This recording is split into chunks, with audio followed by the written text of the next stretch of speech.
Hola, bienvenidos a esta clase magistral. Aquí vamos a hacer un pequeño recorrido a la historia del sistema penitenciario, pero solamente nos vamos a centrar en tres sistemas que tuvieron gran importancia y repercusión en la historia. Estamos hablando del sistema filadélfico, el sistema auburniano y el sistema progresivo. Vamos a empezar por el sistema filadélfico. Veréis, os he puesto aquí Alcatraz. Creo que todo el mundo sabemos que está la cárcel de Alcatraz, han existido incluso películas. Bueno, pues Alcatraz, esta cárcel pertenecía al sistema filadélfico del sistema penitenciario. Este sistema filadélfico también recibe el nombre de pensilvánico o celular y fue creado o instaurado por Penn. Vemos que aquí, bueno, pues como son los pasillos, hay dos plantas, esto es el interior de una celda donde se ve pues, la cama, lo que es el lavabo, etc. Os he puesto aquí, en esta presentación, cuáles son las características, cuáles son las ventajas y las desventajas de este sistema filadélfico. Al lado os he puesto, bueno, pues una fotografía bastante significativa, es Al Capone.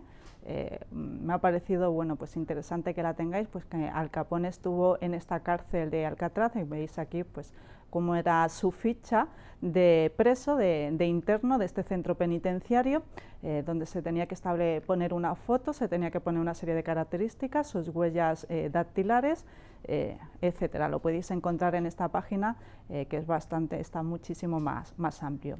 A ver, este sistema filadélfico se caracteriza porque existe un aislamiento celular íntegro. ¿Qué significa esto? Que los presos están totalmente separados unos de otros, tanto por el día como por la noche. Tan solo mantenían una pequeña reunión o podían estar en contactos en el momento o en el horario de la comida. Se caracterizaba también este sistema porque había una ausencia total de las visitas del exterior. En el caso de que tuviesen que recibir alguna visita, exclusivamente era de alguna persona que estuviese relacionado con la iglesia, es decir, pues que fuese, pues, por ejemplo, un cura. Esto significaba que la única lectura que se le permitía en este centro penitenciario solamente era la lectura de la Biblia o cualquier otro libro que fuese religioso.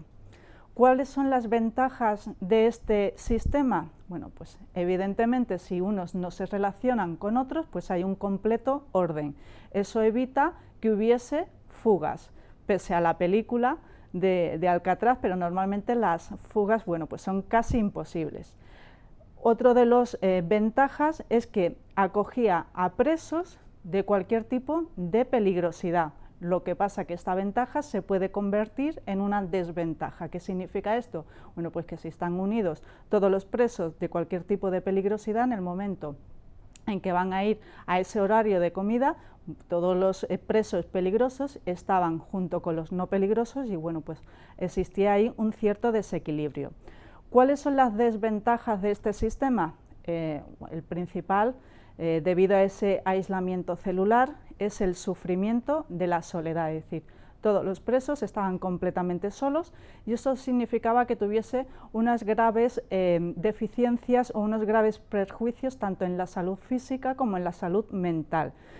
Otro de los inconvenientes es que no se les preparaba a estas personas para cuando estuviesen o para cuando fuesen terminasen su pena privativa de libertad. Esto significaba que tenían una desadaptación social, es decir, ellos no sabían vivir en libertad, puesto que los funcionarios o el sistema no les había enseñado o preparado para ello. Otro de los segundos sistemas o modelo del sistema penitenciario es el sistema de Auburn. Surgió en la ciudad de Auburn, en Nueva York, y también recibe el nombre del sistema del silencio. Igualmente os pongo aquí una serie de características, unas ventajas y unas desventajas. En cuanto a las características, este sistema se caracterizaba porque durante el día todos los presos trabajaban en común, pero el inconveniente, por así decirlo, es que tenían que estar en un absoluto silencio durante ese trabajo, de tal manera que si alguien decía algo, pues sufría cualquier castigo corporal o cualquier tortura corporal. La ventaja es que al trabajar todos en común se reducían los gastos, y no había tanto aislamiento como podía existir en el sistema anterior. ¿Cuál es la desventaja? Evidentemente, si alguien se saltaba esa ley del silencio, pues había castigos corporales. Al no poder hablar, esto generaba una cierta ansiedad y angustia en el preso, lo que daba lugar, por consiguiente, a un deterioro de la personalidad, así como a una cierta desocialización del preso. Por último, está el sistema progresivo. Este sistema progresivo es el que más se ha forjado en Europa en la primera mitad del siglo XIX, donde podemos destacar aquí dos autores. Este sistema se caracteriza porque existían una serie de etapas, de tal manera que el preso tenía que pasar por cada una de esas etapas para poder llegar a la etapa de la libertad. Es decir, por ejemplo, con Montesinos hablaba de una etapa de los hierros que se caracterizaba porque las celdas estaban aisladas y había grilletes y cadenas. Una vez que el preso soportaba y superaba esa etapa, pasaba a la etapa del trabajo, un trabajo que se caracterizaba por ser común entre todos los presos.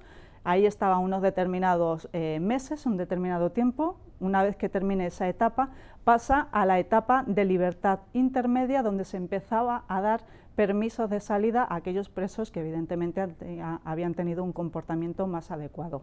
En cambio, otros autores pues consideran que pese a que también hay una serie de etapas, existen diferencias con las de Montesinos. Por ejemplo, existe en primer lugar una reclusión celular que es tanto de noche como de día durante 9 meses. Esto daba lugar a un grave deterioro de la salud física y salud mental, se generaba una tensión al no existir contacto entre los presos.